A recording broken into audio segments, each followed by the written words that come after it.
Hello my dear students, welcome to Clifford classes. গত ভিডিওতে আমরা আরবদের সিন্ধু বিজয় সম্পর্কে আলোচনা করেছিলাম। আজকে আমরা আলোচনা করব ভারতের তুর্কি আক্রমণ সম্বন্ধে। Let's start.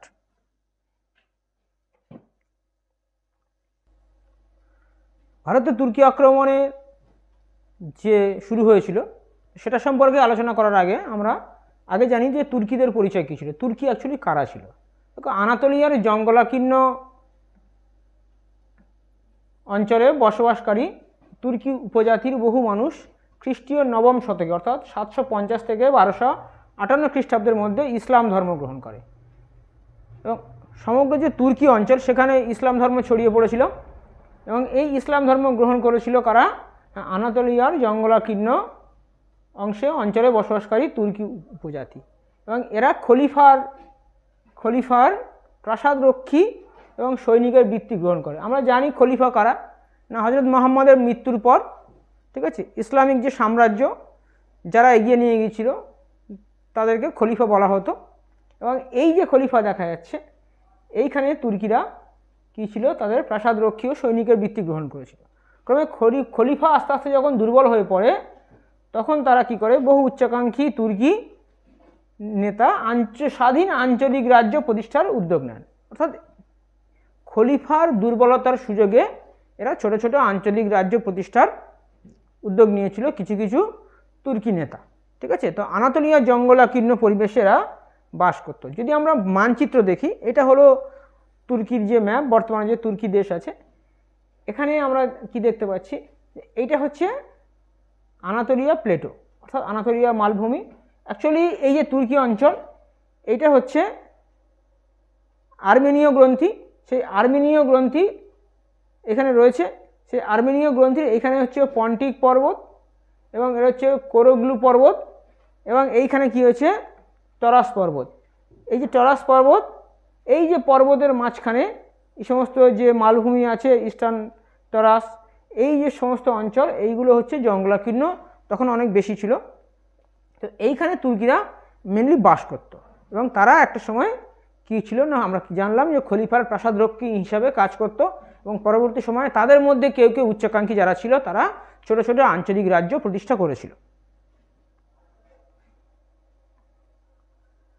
এসব আমরা একজনের নাম পাই, তিনি হচ্ছেন কে, আলেপতিগিন। আলেপতিগিনের থেকে তুর্কিদের ইতিহাস অর্গানাইজডভাবে শুরু হচ্ছে। ইয়ামিনী বংশীয় আলেপতিগিন, অর্থাৎ আলেপতিগিনের বংশ কী ছিল, ইয়ামিনী বংশের আলেপতিগিন আরব শাসক আবু বকরকে পরাজিত করে আফগানিস্তানের এক অংশ, যেটাকে নাম দেওয়া হচ্ছে কি, জাবুল রাজ্য। আমরা পরে ম্যাপে দেখব জাবুল রাজ্যটা কোথায়। সেই জাবুল রাজ্য জয় করেন কত, 962 খ্রিস্টাব্দে এবং জাবুলের রাজধানী ছিল কি, গজনিকে তার রাজধানীতে প্রতিষ্ঠা করেন, রাজধানীতে পরিণত করেন। এই সময় হতে এই বংশ গজনেবী বংশ নামে পরিচিত ছিল। তাহলে আলেপতিগিনের যে বংশ, আলেপতিগিন যে সুলতানি প্রতিষ্ঠা করেছিলেন সেই সুলতানিকে তিনি স্থাপন করেছিলেন কোথায়, জাবুলের। এবং সেই জাবুল ছিল কোথায় না, আফগানিস্তানের এক অংশ এবং এই জাবুলের রাজধানী ছিল গজনি এবং তার এই বংশ পরবর্তীকালে এই গজনির নাম অনুসারে গজনবী বংশ নামে পরিচিতি লাভ করে এবং তিনি কি করেছিলেন, সুলতান উপাধি নেন। এবং সুলতান এই যে উপাধি, এটা ছিল ক্ষমতা প্রকাশের একটা বড় জায়গা আর কি, ঠিক আছে। সেই সুলতান উপাধি নেন, এই জন্য এই সময় মুসলিম শাসকরা সুলতান উপাধি নিতেন। এখানে আমরা কি দেখতে পাচ্ছি, এখানে ছিল সিন্ধ। এখানে আমরা তৎকালীন সময়ে তুর্কি আক্রমণের প্রাক্কালে ভারতের যে অবস্থা এই মানচিত্রে আমরা দেখতে পাচ্ছি। এই মানচিত্রটা আমরা কি দেখছি, সেখানে এটা হচ্ছে সিন্ধু অঞ্চল, যেখানে আরব আক্রমণ হয়েছিল এবং এইটা হচ্ছে টঙ্ক, ঠিক আছে। এটা হচ্ছে গুজরাট, এখানে বল্লভী, এখানে স্মল কিছু কিছু ছোট ছোট রিপাবলিক ছিল এবং এইখানে কনৌজ, ঠিক আছে। এদিকে মগধ, এদিকে চালুক্য, এদিকে গঙ্গ, ঠিক আছে। এই সমস্ত রাজ্যগুলো ছিল এবং এইখানে ছিল জাবুল। তার পরবর্তী সময় ছিল জাবুল এবং এর পরবর্তী অংশ কাদের আন্ডারে ছিল, খলিফার আন্ডারে ছিল এবং এই জাবুলে এক সময় সাম্রাজ্য প্রতিষ্ঠা করেছিল কে, আমরা শুনলাম কে, আলেপতিগিন।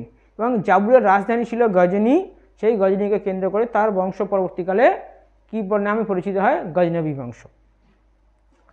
তাহলে আলপতেগিন এর বংশ। এরপর আছে কি? ইসাক এবং পিরাই। আলপতেগিনের পর ইসাক নামে এক ব্যক্তি গজনীর সিংহাসনে বসেন এবং তিনি 3 বছর থাকে। ইসাকের পর তুর্কি সেনাপতি বালকতাগিন গজনীর সিংহাসন অধিকার করেন এবং 172 খ্রিস্টাব্দে কী হয়? বালকতাগিনের মৃত্যু হলে তার কৃতদাস কী হয়? পিরাই। তখন কিন্তু কৃতদাস প্রথা ছিল এবং কৃতদাসরা গুরুত্বপূর্ণ ভূমিকা পালন করত যুদ্ধে, এবং পরবর্তী সময় অনেক কৃতদাসকে আমরা সিংহাসনে অধিষ্ঠিত হতে দেখেছি, তারা সুলতান পর্যন্ত হয়েছে। আমরা পরবর্তী সময়ে ভারতে পুরো দাস বংশ দেখব, ঠিক আছে? আস্তে আস্তে আমরা যাব, দাস বংশ দেখব। এবং এই সময় কিন্তু এই যে কৃতদাসদের একটা গুরুত্বপূর্ণ ভূমিকা ছিল। তাহলে বালকতাগিনের মৃত্যু হলে তার কৃতদাস পিরাই গজনীর সিংহাসনে বসেন। কিন্তু সিংহাসনে বসলে কি হবে? প্রজারা তার বিরুদ্ধে বিদ্রোহ ঘোষণা করে এবং শত্রু আক্রমণ হলে পিরাই কী হয়? সিংহাসনচ্যুত হন। পিরাই সিংহাসনে বসলেও তার শাসনে অতিষ্ঠ হয়ে জনগণ বিদ্রোহ করে এবং সেই সময় বিদেশি আক্রমণ হলে কী হয়? পিরাই সিংহাসনচ্যুত হন। তাহলে আমরা দেখলাম আলপতেগিন। আলপতেগিনের পরে আমরা দেখেছি ইসাক, ইসাকের পরে দেখছি পিরাই, পিরাইয়ের পরে আমরা কি দেখছি? এরপর আসছে কি? সবুক্তগিন। 977 খ্রিস্টাব্দে সবুক্তগিন গজনীর সিংহাসনে বসেন। এই সময় 986 খ্রিস্টাব্দে হিন্দু শাহী রাজা, সেই সময় ছিল জয়পাল। জয়পাল কী হয়? গজনী আক্রমণ করে। গজনী আক্রমণ করে কিন্তু তিনি পরাজিত হন এবং পরাজিত হলে তিনি তার প্রতি কিছু শর্ত আরোপ করা হয়, তাকে প্রচুর অর্থ ক্ষতিপূরণ দিতে বলা হয় এবং তিনি কি করেন? সেগুলো স্বীকার করে স্বদেশে ফিরে আসেন। স্বদেশে ফিরে এসে কিন্তু জয়পাল সন্ধির শর্ত অস্বীকার করে। সন্ধির শর্ত অস্বীকার করলে তখন সবুক্তগিন কী করে? দ্বিতীয় যুদ্ধ ঘটায়। দ্বিতীয় যুদ্ধ জয়পালকে পরাজিত করে পেশোয়ার ও লামঘান দখল করে নেয়। পেশোয়ার এবং লামঘান জয়পালের কাছ থেকে ছিনিয়ে নেয় এবং জয়পাল তখন বাধ্য হয়ে কী করে? তার রাজ্যের মধ্য দিয়ে খাইবার গিরিপথ পর্যন্ত রাস্তা তৈরি করে দেয়। কাকে? সবুক্তগিনকে। ঠিক আছে? ইতিহাস আস্তে আস্তে বদলাচ্ছে।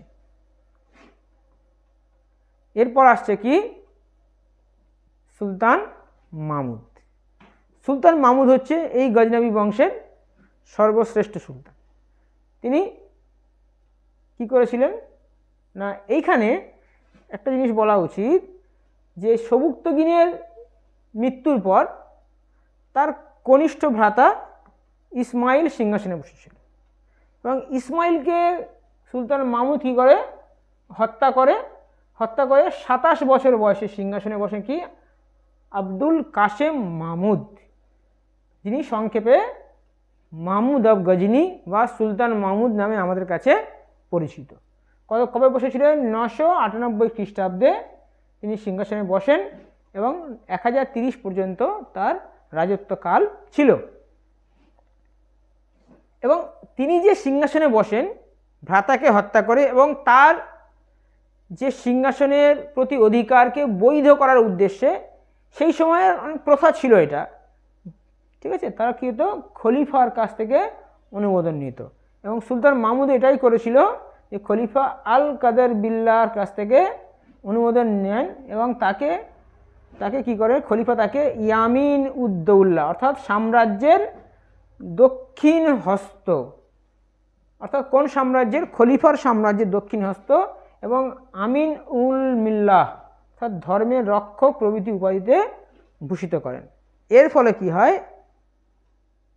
গজনীর উপর মাহমুদের অধিকার সকলের চোখে বৈধ হয়ে যায়, ঠিক আছে?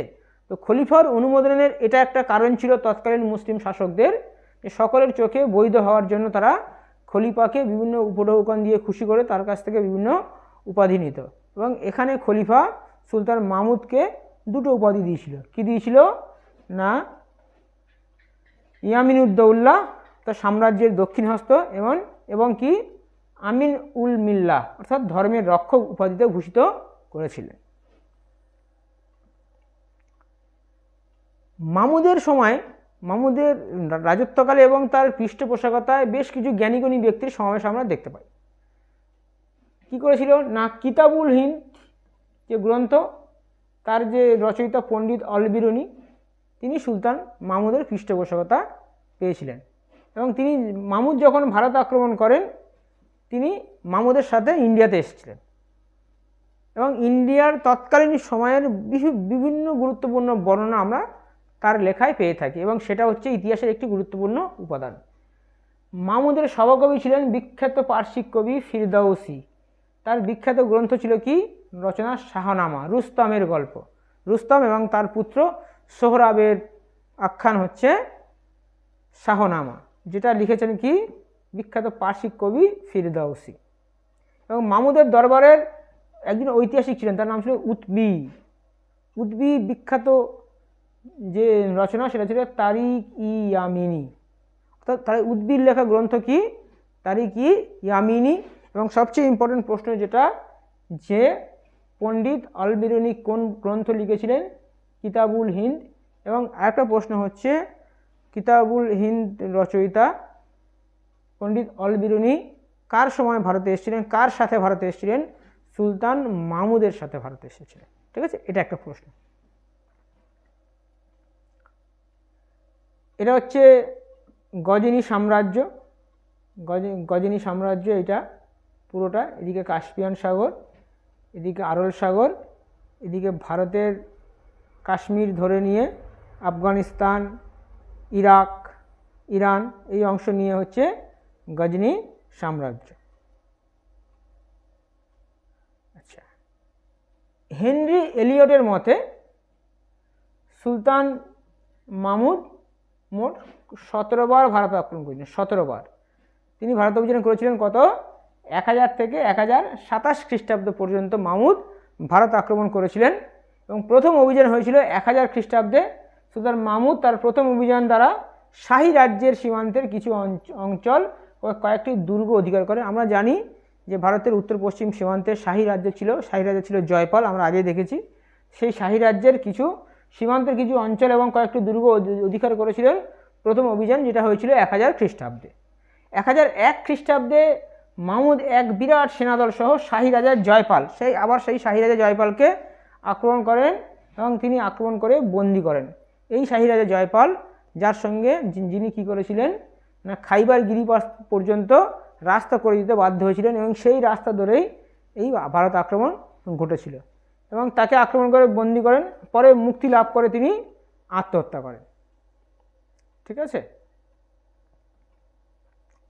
1004 খ্রিস্টাব্দে তিনি মুলতানের রাজা বাজি রায়কে আক্রমণ করেন এবং বাজি রায় শেষে কী করেন, এই পরাজয়ের গ্লানি সহ্য করতে না পেরে তিনি কী করেন, আত্মহত্যা করেন। 1005 থেকে 1006 খ্রিস্টাব্দে পরবর্তী মুলতানের শাসনকর্তা আবুল ফদ দাউদের বিরুদ্ধে তিনি কী করেন, অভিযান চালান।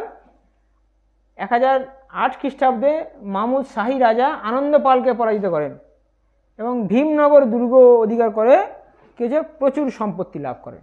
তাহলে শাহী রাজা আনন্দপাল, জয়পাল তো মারা গেছেন, তাহলে জয়পালের ছেলে আনন্দপাল, আনন্দপালকে পরাজিত করে তিনি কী করেন, ভীমনগর দুর্গ অধিকার করেন। 1009 খ্রিস্টাব্দে রাজপুতানার নারায়ণকে পরাজিত করেন। 1010 খ্রিস্টাব্দে মুলতান রাজ আনন্দপালকে তিনি পরাজিত করেন। তাহলে মুলতানের এখানে আমরা আশেপাশে অনেকগুলো রাজাকে দেখতে পাচ্ছি।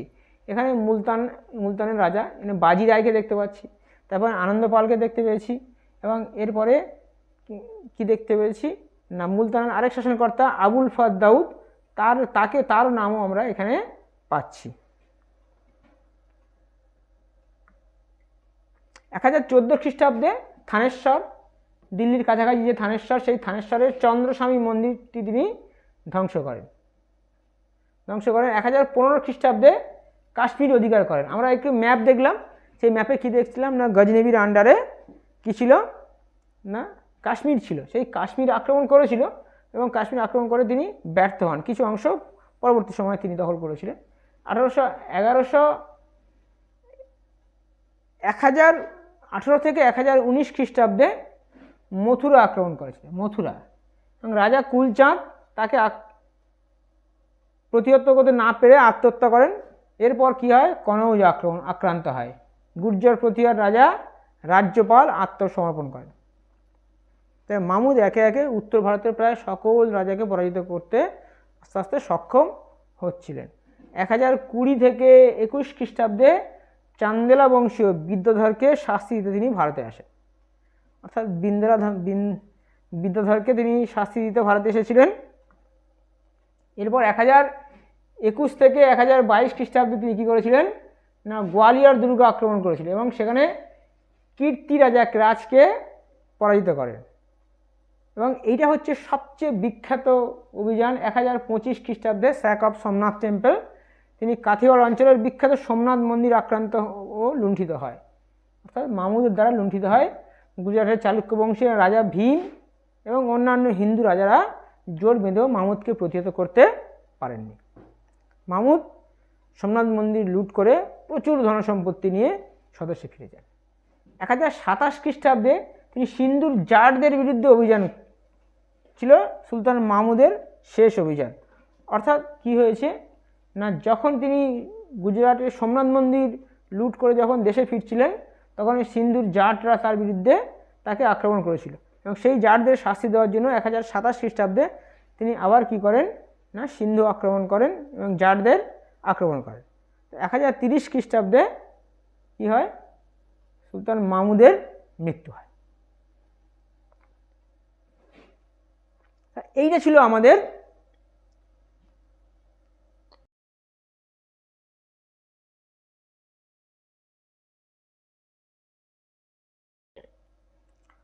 এটা ছিল আজকের আমাদের আলোচনা, ভারতের তুর্কি আক্রমণ। এই তুর্কি আক্রমণের পথ ধরেই আস্তে আস্তে ভারতে আমরা মুসলিম শাসন দৃঢ়ভাবে প্রতিষ্ঠিত হতে দেখছি এবং এরপরে আমরা পরবর্তী ভিডিওতে আমরা পরবর্তী অধ্যায়ে আলোচনা করব। ঠিক আছে, তো আজকের জন্য এই পর্যন্ত, দেখা হচ্ছে পরের ভিডিওতে। ধন্যবাদ।